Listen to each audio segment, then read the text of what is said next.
¿Cómo está la señal? Porque, bueno, pero que bien. Vamos a estudiar algo muy interesante que escribió el Rabbi Yosef Fitton esta semana muy festiva por los 72 años de la tierra de Israel. Mandé varias clases de Parashat Haremot Kedoshim y les va a llegar más clases de todos los temas, de ver el tema de las fiestas judías que figura en la Perashá, ver el tema de amar al prójimo como a ti mismo, que también figura en la Perashá, una poesía muy linda de Puentes del Alma, Puentes para el Alma de Rabbi Yosef Sanado, que es la santidad y cómo se llega a la Kedushá. Bueno, temas extraordinarios hay en estas Perashot. Vamos a leer algo que tiene que ver con Yom Ha'atzmaut. Luego, en el 67, después de 2000 años, volvimos a recuperar Jerusalén. O sea que hay mucho por estudiar y bueno, vamos a empezar entonces. Perfecto, vamos.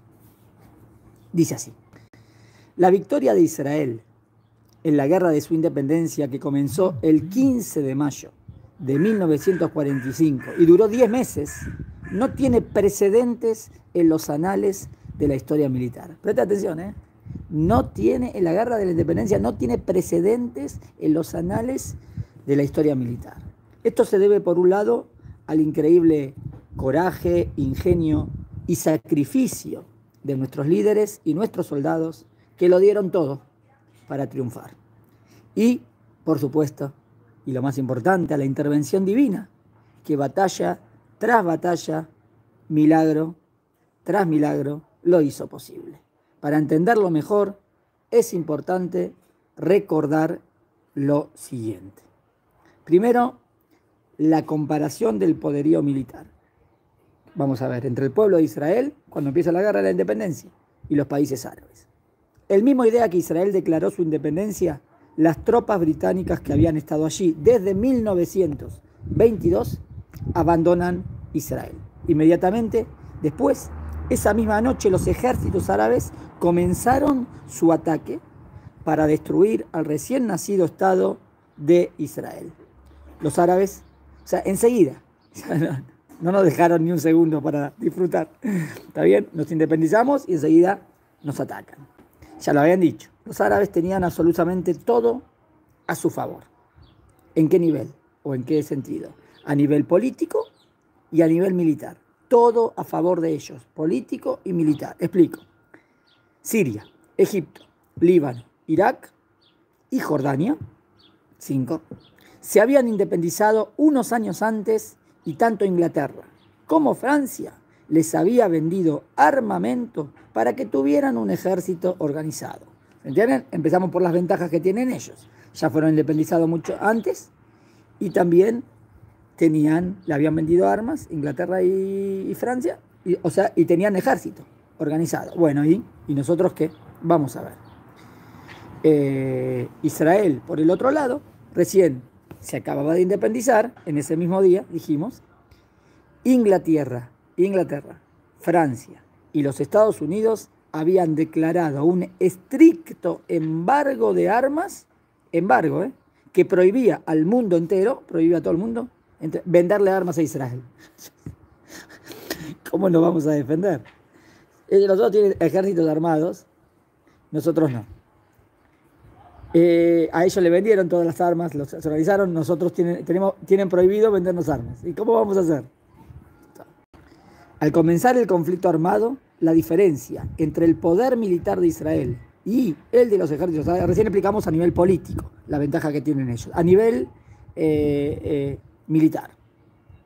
La diferencia entre el poder militar de Israel y el de los ejércitos árabes unidos no podía ser más desigual. Ejemplo, los árabes tenían 50 tanques. 50. Israel, 1. Tanque nada más. 50 tanques contra 1. Los árabes tenían 200 vehículos con artillería. 200. Israel, 2. Nada. Los árabes tenían 140 cañones. Israel tenía 5. Las proporciones, una fue de 51, ¿está bien? Otra de 202, 1%, un 2%, casi nada, nada. Pero la diferencia más importante era la fuerza aérea. A ver la fuerza aérea. Los ejércitos árabes tenían 60 aviones de ataque y 14 aviones de transporte. 74 aviones. Israel, al comenzar la batalla, adivinen cuántos aviones tenía. 0. Nada, ni un avión. ¿Cómo se puede ganar así una guerra? ¿Cómo se puede ganar esa guerra? Solamente porque Akadosh Baruj Hu está con nosotros. Imposible. La lógica de la guerra. Antes de continuar, quisiera detenerme aquí y reflexionar por unos segundos. En primer lugar, es totalmente comprensible que los árabes, interpretando la declaración de independencia de Israel como un acto de guerra, también ellos lo ven, no son nada que ver con el terreno, nosotros queremos ser independientes, pero ellos, pensándolo y viéndolo como un acto de guerra y responder, es obvio que las chances de destruir a Israel con esa absoluta ventaja militar eran del 100%, ¿entienden? Es como que ni siquiera se estaban arriesgando. Seguro nos destruyen, es lo que pensaban, pero era, con estos números, seguro. También es entendible que los propios árabes avisasen por radio a todos los palestinos que vivían en Israel que no iban a tomar parte activa en la guerra, que se retirasen de Israel. O sea, le dijeron, retírense de Israel, asegurándoles que iban a regresar muy pronto, cuando la corta guerra hubiese terminado y todos los judíos hubiesen sido echados, entre comillas, al mar. ¿Sabe lo que significa echados al mar? Es un eufemismo de asesinados. En otras palabras, lo que querían decir, destruir al pueblo de Israel y después vienen tranquilos, acá tienen todo. Muy bien. Cientos de miles de palestinos abandonaron el territorio de Israel y de esta forma los mismos países árabes crearon el famoso problema de los refugiados palestinos. ¿Quién creó el problema? Ellos, diciéndole váyanse, ahora vamos a hacer guerra, matan a todos y después vuelven. Por el cual nunca se hicieron cargo. Y ese problema famoso que lo hicieron ellos, nunca se hicieron cargo. Y hasta el día de hoy siguen ¿a quién culpando? A Israel. En vez de culparse a ellos, culpan a Israel, que ellos tienen la culpa. Lo que resulta inconcebible es que siendo conscientes de la inferioridad militar, entre paréntesis, no existe el pueblo palestino, es todo un invento, eran rejuntados de árabes que vivían aquí en Israel, que fueron llegando, y bueno, pero no es un pueblo, una nación que tiene una fuente, una tradición, no existe, es todo un invento. Bueno, pero bueno, un paréntesis, para otra clase. Lo que resulta inconcebible es que siendo conscientes de la inferioridad militar, los líderes de Israel hayan tomado la decisión de declarar la independencia de Medinat Israel, habiendo sido advertidos del inminente ataque. Dijeron, nos van a atacar, sabían que se venía el ataque de 5 países, y lo más lógico era que íbamos a perder. Sin embargo, no se entiende cómo los líderes israelíes dieron el visto bueno para sí. Esta decisión no tenía sentido ni desde un punto de vista militar, porque bueno, pensemos a nivel militar. ¿Tiene sentido la decisión? Para nada. Ni desde un punto de vista lógico. A nivel lógico tiene sentido, nada. A nivel político, bueno, político habría que ver, pero, o sea, teníamos pérdida en todo eso. Viendo los números, uno solo puede suponer, sí, la verdad, si yo veo los números de lo que dijimos recién, declarar la independencia de Israel es un acto suicida. Estamos suicidándonos porque tenemos todas las de perder. Aunque hay otra posibilidad, una idea que me gustaría compartir con ustedes basándonos en los que dicen los rabinos de la Cábala. Todo judío, incluso un judío secular, aunque esté alejado, que no es religioso, tiene un nitzotz, entre comillas, una chispa de emuná escondida. Una conexión divina, quizá que no la tiene concientizada, que está allí, como el piloto encendido de un termotanque. Y que en momentos críticos, cuando hay momentos críticos, a veces en temas de vida o muerte, enciende de pronto el alma judía. O sea, la única respuesta que le podemos dar a esto, lógicamente, obvio, es la ayuda de Hashem, el milagro de Hashem. Pero a nivel libre albedrío, o sea, cómo las personas de repente deciden. Pero también el libre albedrío que tiene que ver con la intervención divina de cómo Dios maneja el mundo. Ese nitzot, esta chispita que está ahí, que está como, pero está en piloto, hay que encenderla.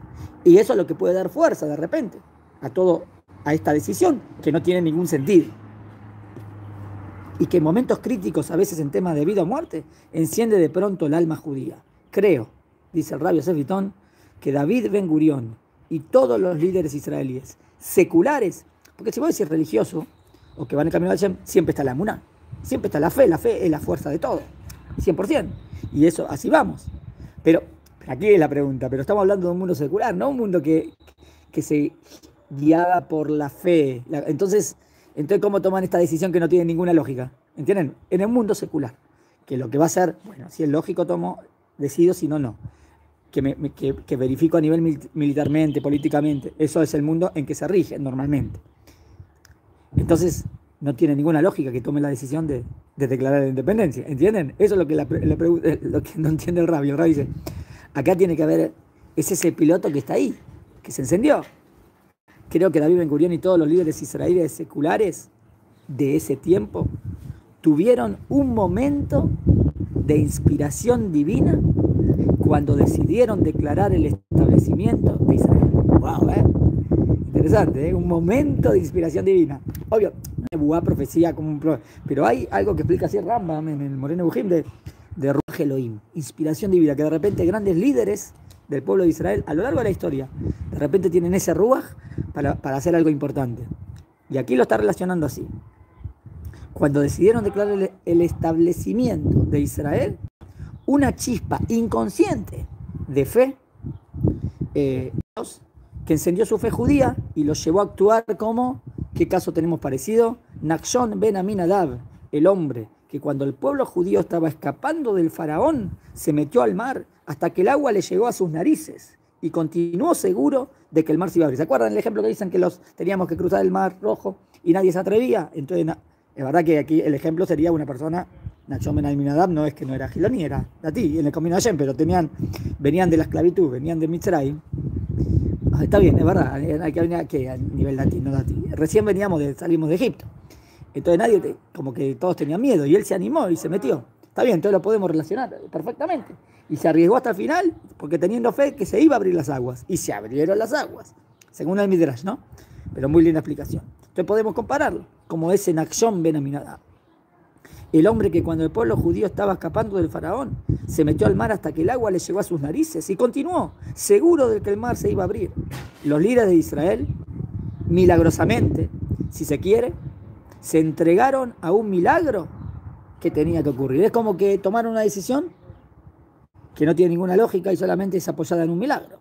Pero ese apoyarse en ese milagro, tiene sentido desde la emuná, desde la fe, desde nuestra historia, ¿no? De la historia de Am Israel, de cómo es el pueblo judío y todas las cosas que suceden y cómo se toman decisiones importantísimas que tienen que ver con ir en el camino de Hashem, como por ejemplo tener el Estado de Israel. Entonces, es ese apoyo en ese milagro que tenía que ocurrir y que al final ocurrió, como estaba profetizado, dijimos, ¿no? De Barim, Nitzavim, capítulo 30, Pasuk 5, y los traeré a la tierra de Israel. Y se cumplió, 5708. No encuentro una mejor explicación. Y el milagro que se hizo esperar. El mundo entero estaba seguro que la derrota de Israel era cuestión de días. O en el mejor caso, de algunas semanas. Y no estaban muy equivocados. Miren los puntos, esto no es tan conocido esto. Durante las primeras semanas, los ejércitos árabes avanzaron significativamente. De verdad, estaban como para ganar. Los egipcios llegaron hasta Ashdod, quedando a solo 30 kilómetros al sur de Tel Aviv. Desde Ashdod, las fuerzas egipcias arribaron a Hebrón y de esta manera dividieron al resto del país, como que estaba dividido la parte de arriba y la parte de abajo, o sea, nos dividieron. La poderosa legión jordana, que había sido entrenada por los británicos y estaba siendo comandada por generales británicos, logró sitiar a Jerusalén desde todos los flancos. El ataque frontal era inminente. Los jordanos también capturaron Lod y el aeropuerto, que hoy es el famoso aeropuerto de Ben Gurión internacional. Lo tomaron los jordanos. Y se acercaban a Tel Aviv desde el este. O sea, se sacaban, acuérdense, los egipcios venían desde Ashdod, ellos también desde el este. también están llegando a Jerusalén. Las fuerzas iraquíes habían atacado desde el Shomrón y se acercaban peligrosamente a las ciudades de Petah Tikva y Hadera, camino a Tel Aviv. Los sirios habían llegado por el norte, por todos lados nos estaban atacando, y se estaban acercando a la ciudad de Tiberias, junto con las fuerzas militares del Líbano, que estaban aislando al Galil, también estaban separando el norte del país del resto de Israel. Ya separaron el Negev y ahora separaban también al Galil. Su destino final era Tel Aviv. Tremendo, ¿no? Qué datos históricos. Que uno... Todo un milagro, bueno, que nos hayamos salvado. Desde el 15 de mayo de 1948 y durante las primeras 4 semanas de la guerra, todos los pronósticos que predecían la brutal derrota de Israel se estaban cumpliendo. A pesar del sacrificio y la valentía de nuestros soldados, que la superioridad militar de los ejércitos árabes era insuperable. No había ninguna manera de que las fuerzas israelíes pudieran frenar esos avances del enemigo, ni siquiera por unos días más. El final parecía inminente. Y entonces ocurrió el primer gran milagro de esta guerra. Hay varios. Vamos a estudiar el primer gran milagro de esta guerra. Fue exactamente el 11 de junio, el 4 de Sivan de 1948. Continuará. Y ahora, bueno, vamos a ir estudiando. Dijimos que vamos a hacer también varias clases que tienen que ver con los milagros de que Hashem, cómo Hashem dirige la historia de Israel, ¿no? Y cómo hoy en día tenemos el Estado de Israel y cómo se viene Yom Yerushalayim, que es llegar a tener Jerusalén después de 2000 años. Bueno, hago un clic y les mando y hacemos otra clase. ¿Está bien? Ahí les mando el link. Saludos.